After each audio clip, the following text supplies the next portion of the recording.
سورہ اعراف کا 21واں رکوع اور 90 پارے کا 11واں رکوع ہے۔ ارشاد فرمایا وَاسْأَلْهُمْ، اے محبوب آپ ان یہودیوں سے پوچھیں، عن القریۃ التی، اس بستی کا حال، التی کانت حاضرۃ البحر، جو بستی دریا کے کنارے تھی، اور انہیں منع کیا گیا کہ ہفتے والے دن سمندر سے مچھلیوں کا شکار نہ کرنا۔ اذ یعدون فی السبت، جب وہ ہفتے کے دن میں حد سے بڑھ گئے اور انہوں نے ہفتے کے دن مچھلیوں کا شکار کیا، اور اس کا طریقہ کار یہ اختیار کیا کہ انہوں نے نالیاں بنائیں اور پھر بڑے بڑے تالاب بنائے۔ سمندروں کا پانی نالیوں کے ذریعے وہ تالاب میں جمع کر لیتے، جب مچھلیاں بھر جاتی ہیں ہفتے والے دن تو پھر اس کے بعد وہ جو نہریں تھیں ان کا منہ بند کر دیتے، یعنی تالاب کے اندر جو مچھلیاں جمع ہو گئی ہیں وہ دوبارہ واپس نہ جا سکیں، اور پھر اتوار والے دن وہ ان تالاب میں سے مچھلیوں کو اٹھا لیتے ہیں۔ جب انہیں سمجھایا جاتا تو وہ کہتے کہ ہم شکار تو اتوار والے دن کر رہے ہیں۔ سمجھانے والے انہیں سمجھاتے کہ ہفتے والے دن مچھلیوں کو تالاب کے اندر قید کر لینا یہ بھی تو شکار ہے، لیکن وہ نہ مانے۔ تقریباً 70 برس تک وہ یہ حرکت کرتے رہے، 70 برس تک انہیں ڈھیل دی گئی، انہیں مہلت دی گئی، لیکن انہوں نے توبہ نہ کی۔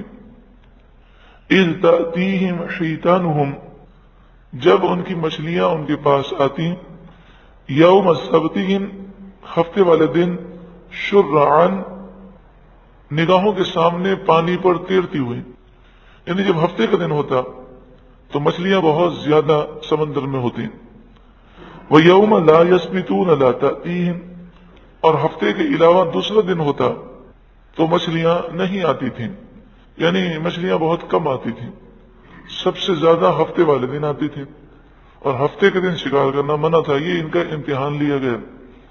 کذالک، اسی طرح، نبلوہم، ہم امتحان لیتے ہیں ان لوگوں کا، بما کانوا یفسقون، اس وجہ سے کہ وہ گناہ کرتے تھے۔ وَإِذْ قَالَتْ أُمَّةٌ مِّنْهُمْ، اور یاد کرو جب ان میں سے ایک گروہ نے کہا، یہاں ایک گروہ سے مراد یہ ہے کہ اس قوم میں 3 گروہ ہو چکے تھے۔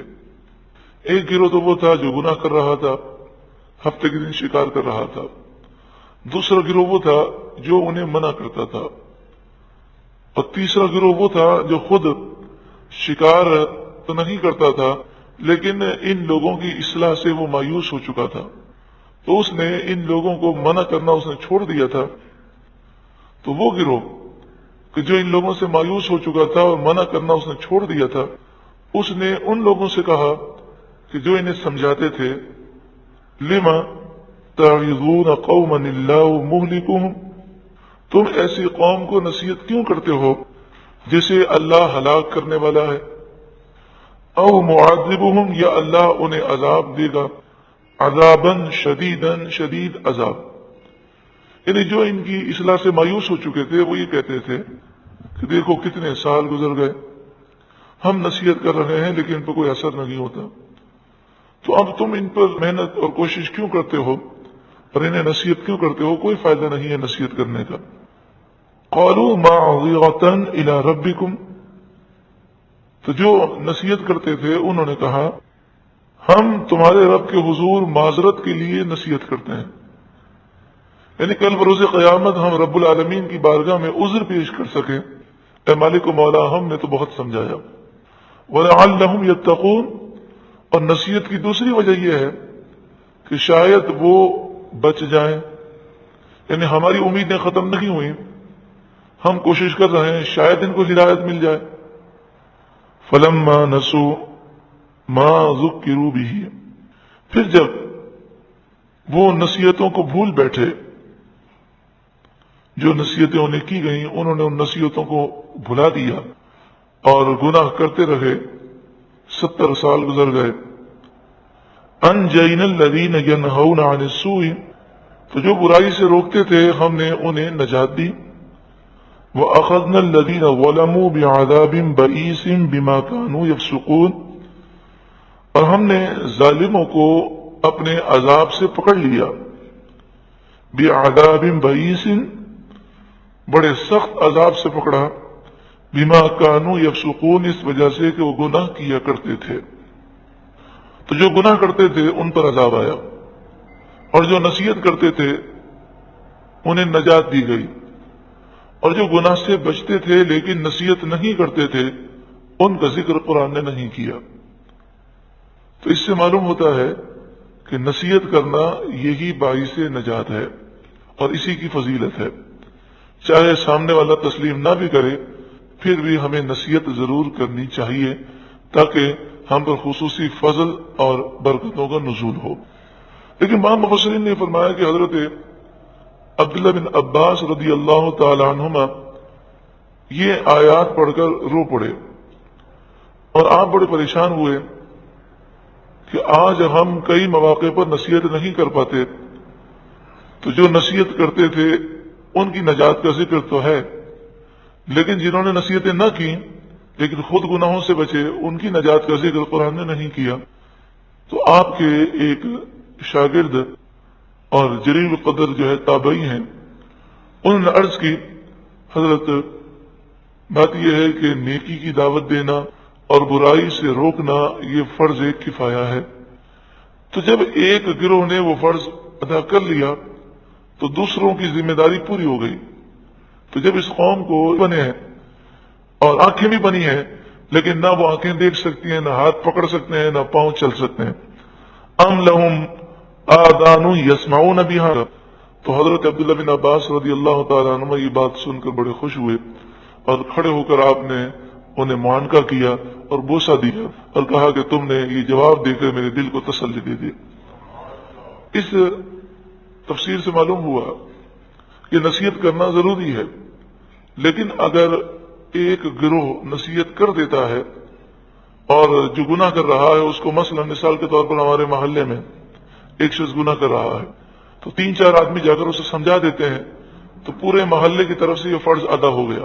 لیکن اگر کوئی بھی نہیں سمجھاتا تو سب ہی مجرم ہوں گے کہ نیکی کا حکم دینا، برائی سے روکنا یہ فرض کفایہ ہے۔ فرض کفایہ کے معنی یہ ہوتے ہیں کہ اگر چند لوگ ادا کر لیں تو ادا ہو جاتا ہے سب کی طرف سے، اور کوئی بھی ادا نہ کرے تو سب ہی مجرم ہوتے ہیں۔ جس طرح نماز جنازہ کا مسئلہ ہے کہ اگر نماز جنازہ کوئی بھی نہ پڑھے تو پورے محلے والے مجرم ہوتے ہیں، لیکن اگر چند لوگ نماز جنازہ ادا کر لیں اور باقی لوگ ادا نہ کریں تب بھی یہ فرض ادا ہو جاتا ہے۔ فلما عتوا، پھر جب انہوں نے سرکشی کی، عن ما نہوا عنہ، اس کے بارے میں جس سے انہیں منع کیا گیا، یعنی انہیں کہا گیا تھا شکار نہ کریں لیکن انہوں نے شکار کیا، 70 برس گزر گئے، پھر مہلت ختم ہوئی۔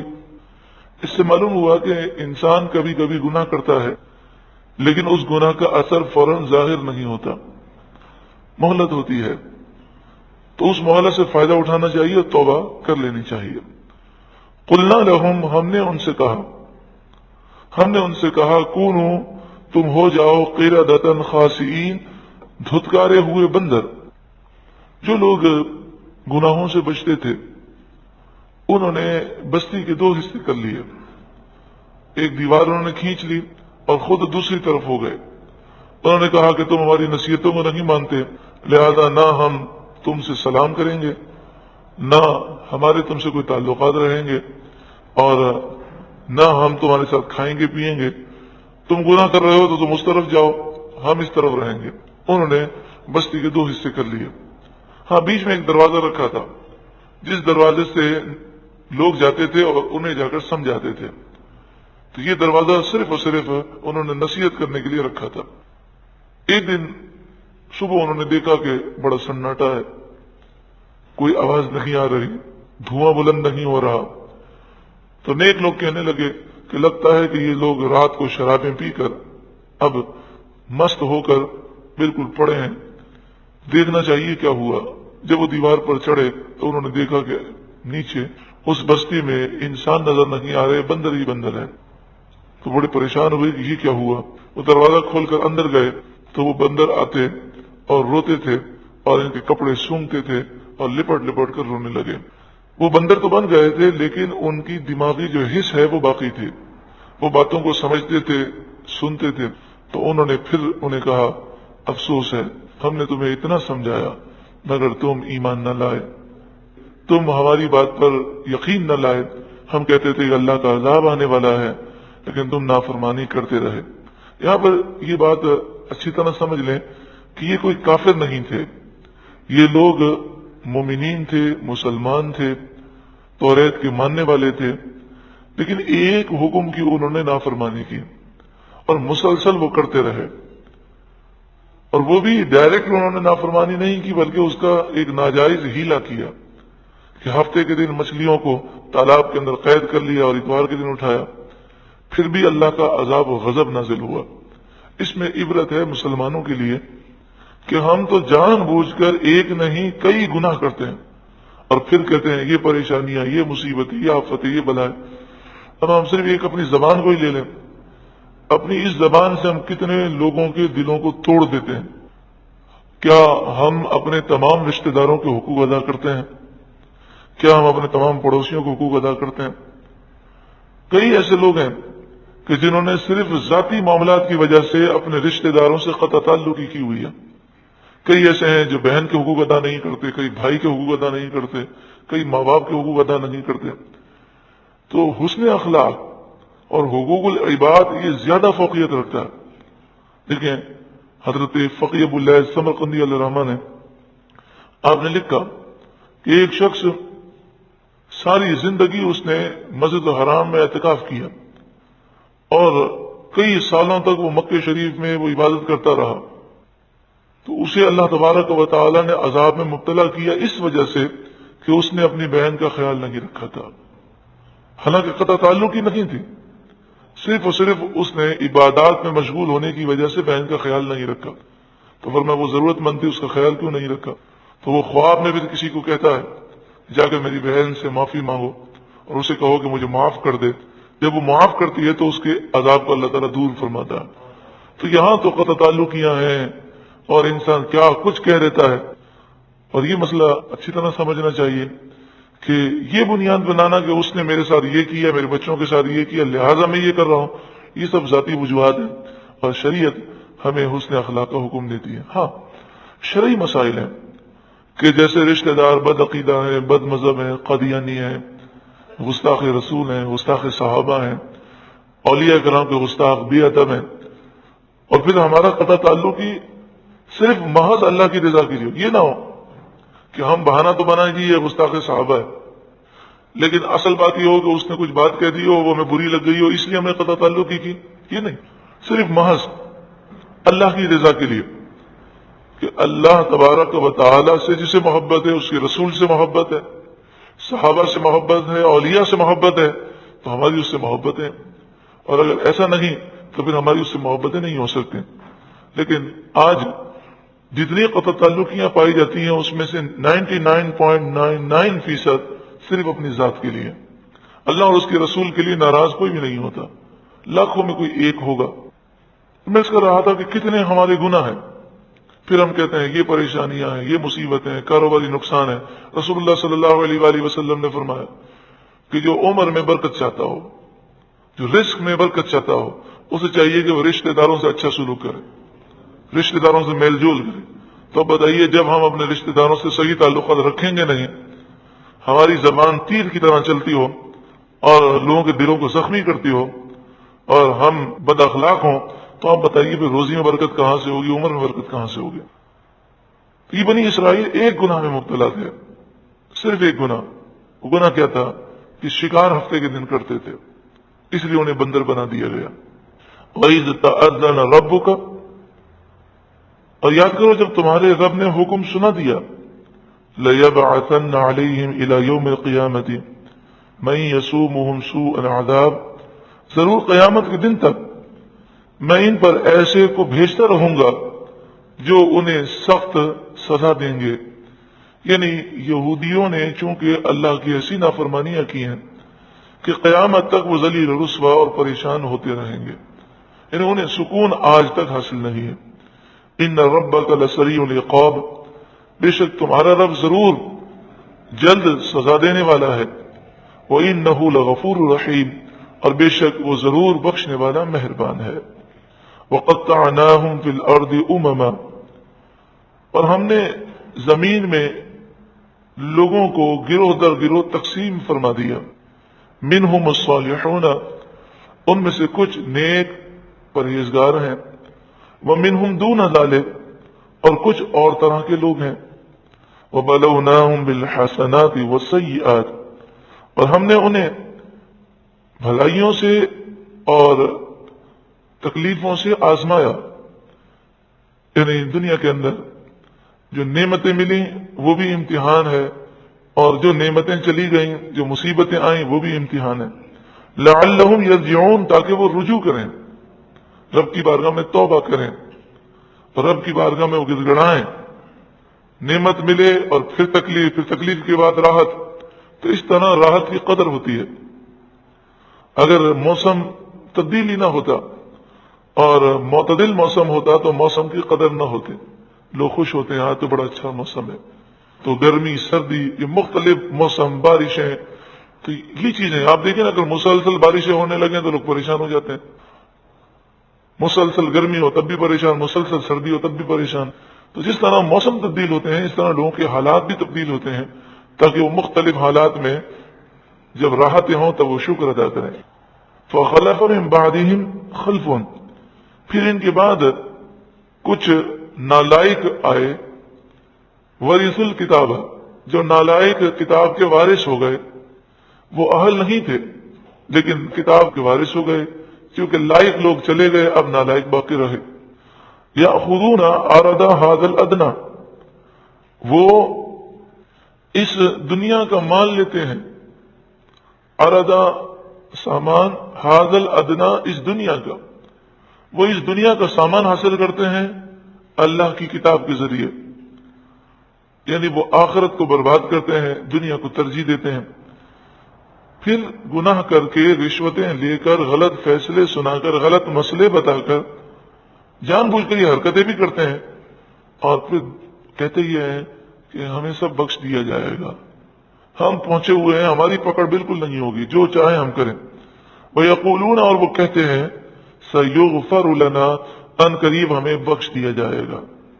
وَإِن يَأْتِهِمْ عَرَضٌ مِثْلُهُ يَأْخُذُوهُ، اور اگر ویسا ہی مال ان کے پاس اور آئے تو اور لے لیں، پیٹ ان کا کبھی بھرتا نہیں ہے۔ أَلَمْ يُؤْخَذْ عَلَيْهِمْ مِيثَاقُ الْكِتَابِ، کیا ان سے کتاب کا یہ عہد نہیں لیا گیا تھا؟ أَلَّا يَقُولُوا عَلَى اللَّهِ إِلَّا الْحَقَّ، کہ وہ اللہ پر جھوٹی بات نہ باندھیں۔ وَدَرَسُوا مَا فِيهِ، اور کیا ان سے اس بات کا عہد نہیں لیا گیا تھا کہ جو اللہ کی کتاب میں ہے اس کا وہ درس دیں، خود بھی عمل کریں، دوسروں کو بھی نصیحت کریں۔ وَالدَّارُ الْآخِرَةُ، اور آخرت کا گھر، خَيْرٌ لِلَّذِينَ يَتَّقُونَ، بہت بہتر ہے ان لوگوں کے لیے جو متقی ہیں۔ تو دنیا کی کیا حیثیت ہے، اصل تو گھر آخرت کا گھر ہے۔ تو دنیا کو انسان ٹھکرا دے اور دنیا کی خاطر کسی سے ناراض ہونا، یہ بھی کیا حیثیت ہے، کیا اس کی ویلیو ہے، اصل تو آخرت ہے۔ نبی اکرم صلی اللہ علیہ وآلہ وسلم کی خدمت میں ایک صحابی عرض کرتے ہیں، یا رسول اللہ صلی اللہ علیہ وسلم میں کیا کروں، میں اپنے رشتہ داروں کے ساتھ اچھا سلوک کرتا ہوں تو وہ میرے ساتھ برا سلوک کرتے ہیں، اب مجھے بتائیے میرے لیے حکم کیا ہے؟ تو آپ نے فرمایا، جو تجھ سے توڑے تو اس سے جوڑ، جو تجھ پر ظلم کرے اسے معاف کر دے، اور جو تجھے محروم کرے تو اسے عطا کر۔ یہ ہیں وہ اخلاق جو میرے آقا نے سکھائے۔ یہ جو کہنا جی ہم تو اچھے کے ساتھ اچھے ہیں، برے کے ساتھ برے ہیں، اس اخلاق کی رسول اللہ نے تعلیم نہیں دی۔ جو تجھ سے توڑے تو اس سے جوڑ لے، جو تجھ سے برا سلوک کرے، تجھ پہ ظلم کرے، معاف کر دے، اور جو تجھے محروم کرے تو عطا کر۔ افلا تعقلون، کیا تم عقل نہیں رکھتے کہ آخرت کی زندگی ہی بہتر ہے؟ والذین یمسکون بالکتاب، اور وہ لوگ کہ جو کتاب کو مضبوطی سے تھامتے ہیں، وہ اقاموا الصلاۃ، اور وہ نماز قائم کرتے ہیں، یہی وہ لوگ ہیں جو آخرت کو ترجیح دیتے ہیں۔ انا لا نضيع اجر المصلحین، بے شک ہم نیک لوگوں کے اجر کو ضائع نہیں کریں گے۔ وَإِذْ نَتَقْنَا الْجَبَلَ فَوْقَهُمْ، اور جب ہم نے ان پر پہاڑ کو بلند کیا، كَأَنَّهُ ظُلَّةٌ، گویا کہ وہ ایک سایبان ہے، جب بنی اسرائیل نے توریت پر عمل کرنے سے انکار کیا اور کہا مشکل کتاب ہے، دوسری کتاب لے کر آئیں، تو کوہ طور ان کے سروں پر آ گیا۔ وَظَنُّوا أَنَّهُ وَاقِعٌ بِهِمْ، اور وہ یہ سمجھے کہ یہ پہاڑ اب ان پر گرنے والا ہے، تو انہوں نے سجدہ کیا اور خوف کے مارے اس طرح سجدہ کیا کہ ایک گال زمین پر اور ایک گال آسمان کی طرف تھا، اور ایک آنکھ سے وہ ڈر کے مارے پہاڑ کو دیکھ رہے تھے کہ کہیں گر نہ پڑے۔ ان سے کہا گیا خذوا ما آتیناکم بقوۃ، جو ہم نے تمہیں دیا اسے قوت کے ساتھ پکڑو، یعنی توریت کے تمام احکامات کو مانو، اس پر عمل کرو۔